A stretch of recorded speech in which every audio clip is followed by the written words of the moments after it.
And I remember one morning we had to catch a plane, and she'd been out on stage in Toronto that night before, just fantastic with her power and the holding of the audience.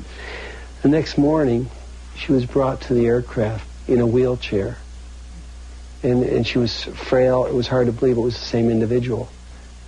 And as the plane took off, as she always did, she held her beads. She was afraid of dying.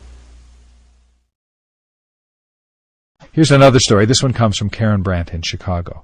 Back in the early 60s, Karen was a flight attendant on the TWA run between Las Vegas and New York. The plane made one stop in Chicago.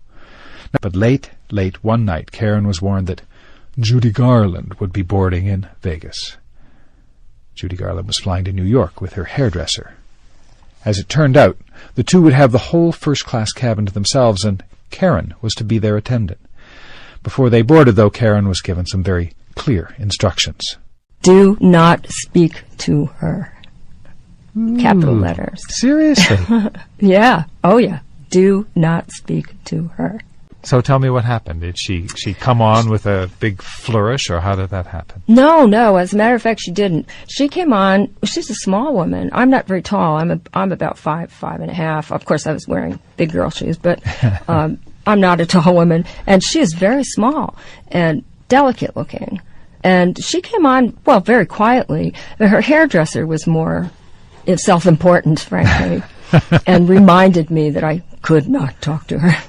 And then, the meals got heated, and it was time to ask them if they wanted to eat. And she shook her head and said no, and so fine, you go away, Do not talk to her. And more ice, come back with the coffee pot. And by about the third time I came back with the coffee pot, I was feeling sad for her. I don't know how else to say how I felt. I felt sad for her. And I really wanted her to eat, and said to her, are you really sure you wouldn't like some breakfast? And she looked at me directly at that point, because she hadn't been really looking at me or talking to me. But she looked at me directly at that point, and she said, you really do want me to eat breakfast, don't you? And I said, yes, I really do want you to eat breakfast. And she said, okay, bring it. I said, oh, good. And then I got lighthearted. I thought, I'm going to save Judy Garland. And I brought her breakfast. I brought the tray and put it down in front of her. And I thought, oh, good. So I went away and, came back a while later and said, would you like some coffee? And, of course, she hadn't eaten. She hadn't touched her breakfast. She hadn't touched her breakfast. No, not at all. So now I'm feeling downhearted again, And I said, are you sure you wouldn't like to eat it? It's really very good. And she just smiled at me. And we got into Chicago. We're getting ready to come into Chicago. So, of course, you have to take the trays, batten down the hatches, etc. But at that point, she was looking at me. I was a person at that point, And when we landed, she got up and she said to me, I want to change my clothes. She was dressed and she wanted to get undressed, and she said to me, I want to put on this bathrobe. So I said, okay, I'll go and try to, route the ground crew out of the washroom. And I couldn't get them moving fast enough. And she wanted to change right then. So I said, well, I'll do the best thing. She said, no. You just stand here in the aisle and stand in front of me, and I'll change my clothes here. You just stand in front of me. It'll be okay. And I said, no, I can't do that. Wait, I'll get him out of there. And she's like, no, you don't have to. I'm going to change right here. It'll be okay. You won't see anything. And now we were interacting like two girls that were sort of giggling, So now I'm beginning to giggle, and I'm saying, no, you can't. She said, yes, I will bet you that I can change right in front of you. You are 2 inches away from me. I will change right in front of you, and you won't see anything, not any skin. I said, you can't do that. And she said, I grew up in a chunk. I was born backstage in a theater. I can do it. I bet you. So now we were buds. I was going to say you bonded, thing. Yeah. We bonded. I said, okay, but I don't think you're going to be able to do it. So she put this caftan on. It had a long zipper in the front. She put it on, but she didn't put her arms in the sleeves. Well, duh. It didn't ever occur to me. I'd never seen anybody do that. So it's like she's draped a small tent over herself, and she's just changing underneath it. How clever. Yeah. How clever. It's probably done a dozen times on movie sets with hundreds of people around, right? Well, what's happening to the hairdresser at this point? Because he was supposed to be guarding her, right? He was putting pins in my doll. Oh, shooting daggers at you, was he? Let me say that my world had narrowed. And I closed him out.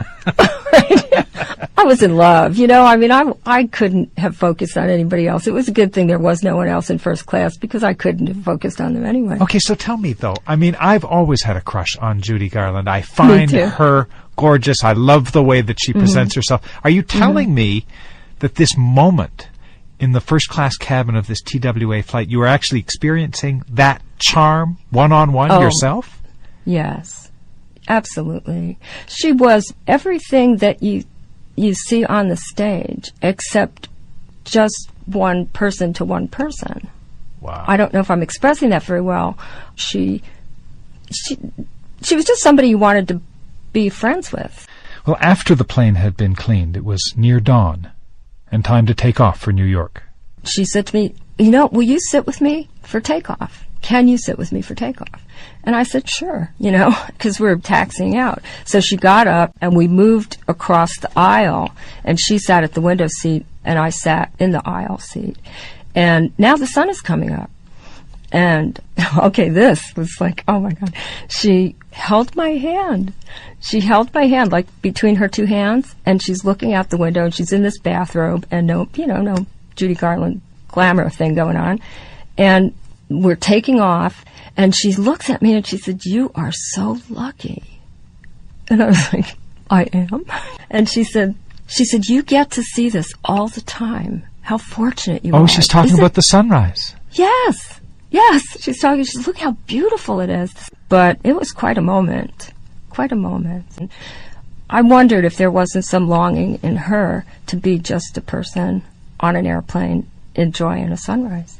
What happened at the end of the flight? She went back and sat with the hairdresser. He began doing her hair, and then she did need to change again into clothes and put makeup on and all that kind of stuff. And gradually started becoming Judy Garland, But so this becoming Judy Garland again, this was like putting on the armor, squaring the shoulders. Here I go back to my land of flashbulbs and adoring fans.